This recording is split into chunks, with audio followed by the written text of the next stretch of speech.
Tariffs. Tariff wrecking ball careens through the markets. Not Liberation Day, but Obliteration Day. President Trump announces a 90-day pause on reciprocal tariffs for all countries except China.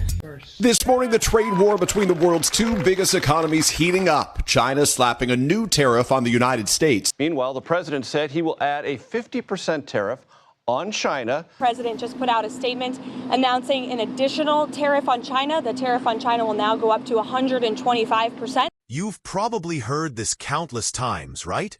Ever since President Trump took the Oval Office, tariffs have been front and center. But there's a lot more to the story. So, how exactly does this trade war impact our ecosystem? Let's take a closer look. You see, this is how the trade war escalated. It's not new. Reciprocal tariffs were a key part of Trump's America First policy in his first term. But it was during his second presidency that tensions truly exploded. It began on February 1st, 2025. The U.S. slapped a 10% tariff on Chinese goods. China hit back 3 days later. 10% on U.S. energy and machinery. And that's when things really escalated.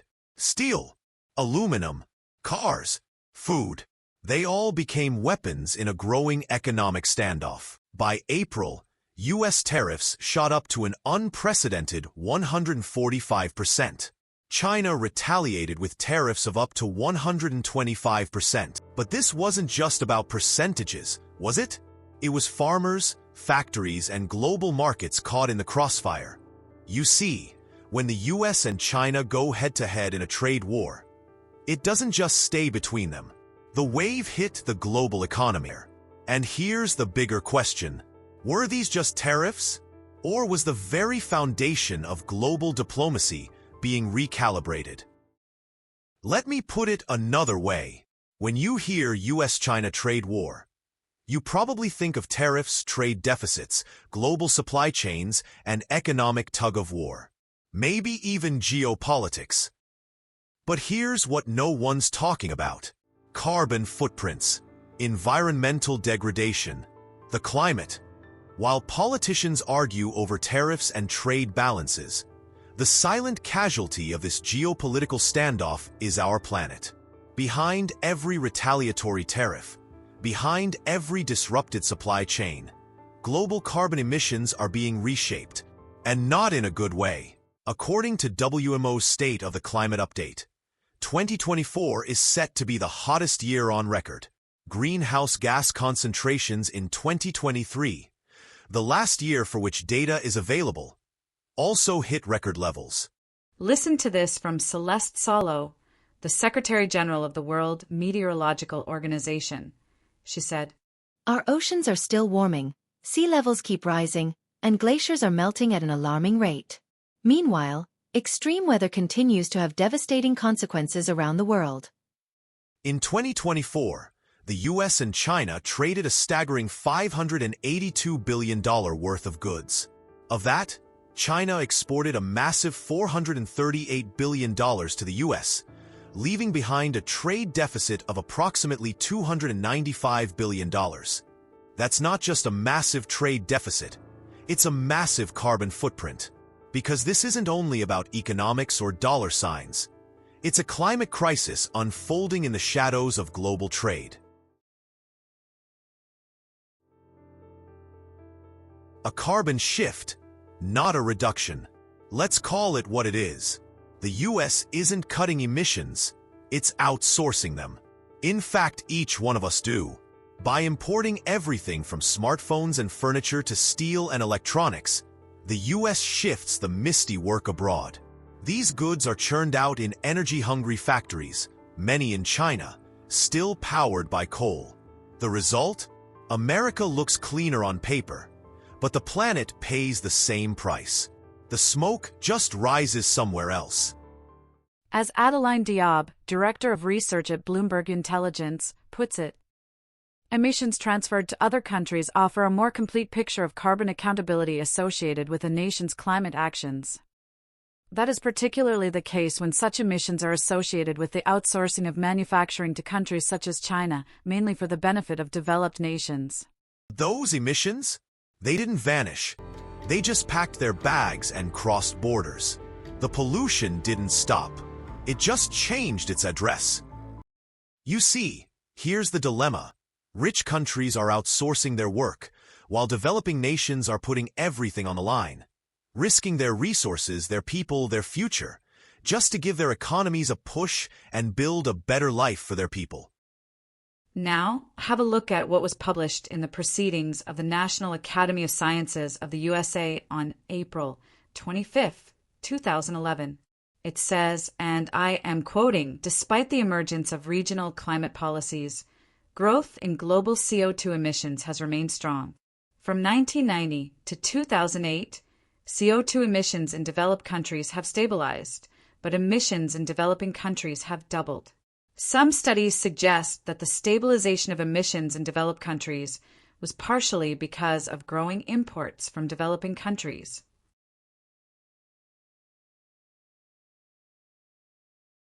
So, what's the global carbon total? The answer is simple. It's still climbing.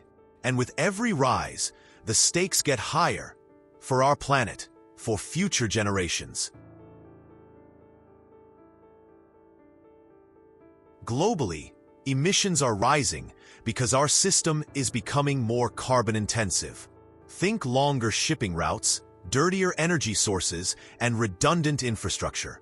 If you've ever wondered why we're falling short of our climate targets, despite all the so-called progress, look no further than your online shopping cart. Trump's trade war. Is it a climate casualty? Let's rewind to March 2018, when then-President Donald Trump unveiled his reciprocal tariffs under the banner of his America First trade policy.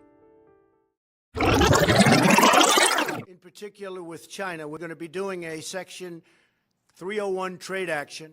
The word that I want to use is reciprocal.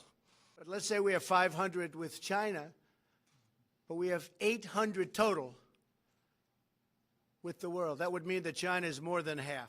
So, what was the goal? Well, some argued it was to pressure countries like China into lowering trade barriers or coming to the negotiation table. Others saw it as a strategic move to revitalize American manufacturing. However, beneath the surface of economic rivalry, another casualty was quietly being made: the climate. Instead of rebalancing global trade, the tariff set off a domino effect, a cascade of retaliations, supply chain disruptions, and unsurprisingly, the shift of production from China to other countries like India, Thailand, Vietnam, and others.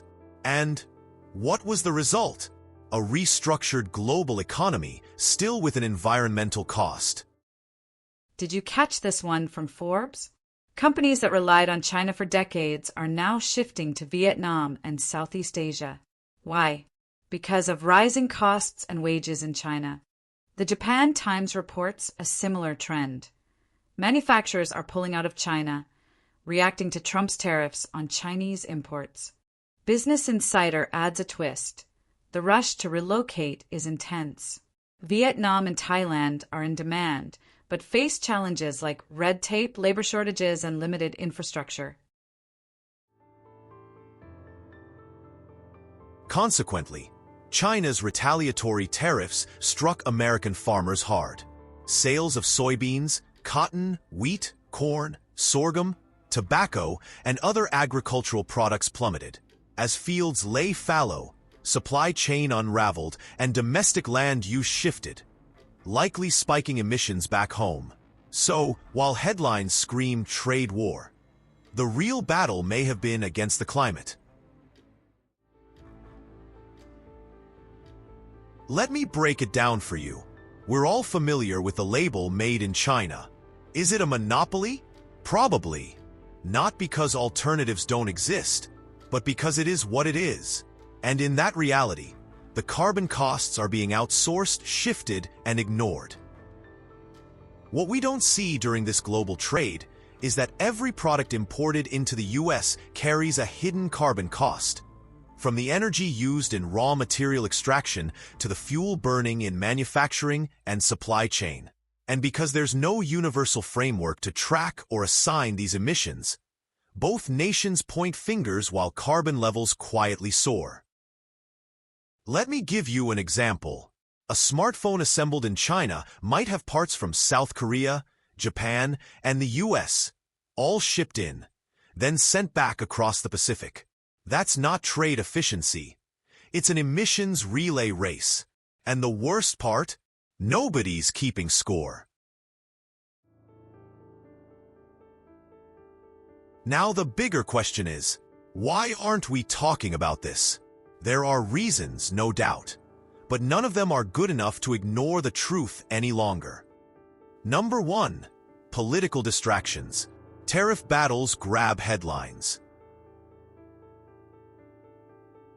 Climate data doesn't. Let's be honest. The trade war made waves across the globe. Tariff tit-for-tats and tough talk made for gripping stories. But emissions data? Barely a blip on the radar. Climate impacts rarely factor into trade negotiations because, let's face it, there's little political payoff in caring about the environment. Number 2. Lack of transparency and measurement standards. Carbon accounting is a mess. Countries aren't required to account for emissions from imported goods, only what they produce. This allows high-income nations to claim progress on climate, all while sweeping their real carbon footprint under the rug overseas. And then, number 3, profit trumps the planet. Corporations benefit from offshoring production to countries with low costs and low regulations. So unless governments step in to level the playing field, businesses will keep chasing the cheapest option, no matter the environmental cost. So, what's the bottom line now? Yes, you heard it right. The bottom line. The profit that drives everything. Consumers get cheap goods. Corporations rake in massive profits. Governments gain leverage. But the planet? It gets stuck with the bill. Every day this cycle continues, we cement high-emission infrastructure that locks us into decades of irreparable climate damage. Let's be clear, a trade war, like the one between the US and China, isn't just an economic clash. It's a slow burn with severe consequences for the environment, the climate, and the ecosystems we all depend on. And the irony is, there's no clear winner, just a warming planet and a rising cost we all share.